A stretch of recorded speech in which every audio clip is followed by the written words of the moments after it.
Ontza zergatik dabil gauez.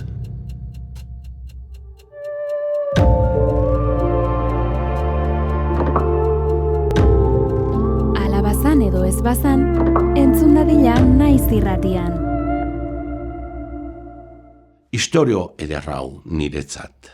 Ez, Arramaion jaso zioten Pantxikai Babe emakumeari, eta nahi duenak originala dauka ahotsak.eus. Bisitatu behar den orrialde bat. Eta historio kurioso da, ze nik entzun da, zan, kontxo, nik historio badakit. Eta Ameriketan, antzeko historia kontatzen da, eta bita Txinan ere, ontza beharrean xagusarra.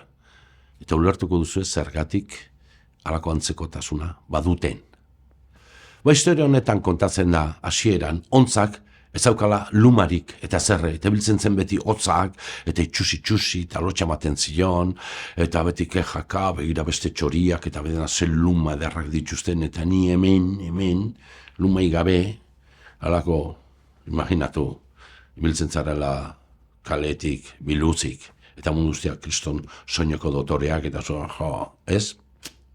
Gainontzeko txoriek esan zuten, egia da, ontza, dabiltzer horrela hotzak pasatzen, eta jantzirik gabe, orduan bakoitzak emango diogu gure luma bat.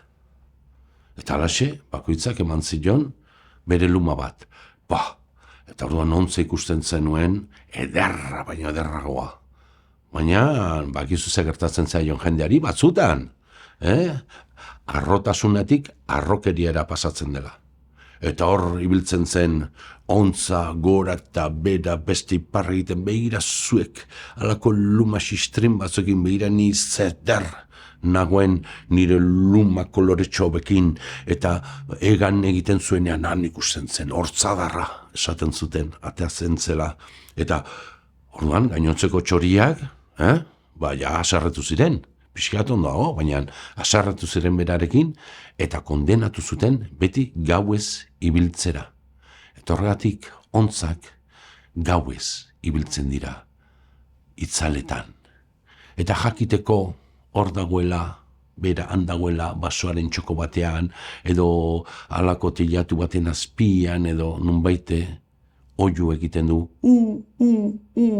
sanez bezala, hemen naiz.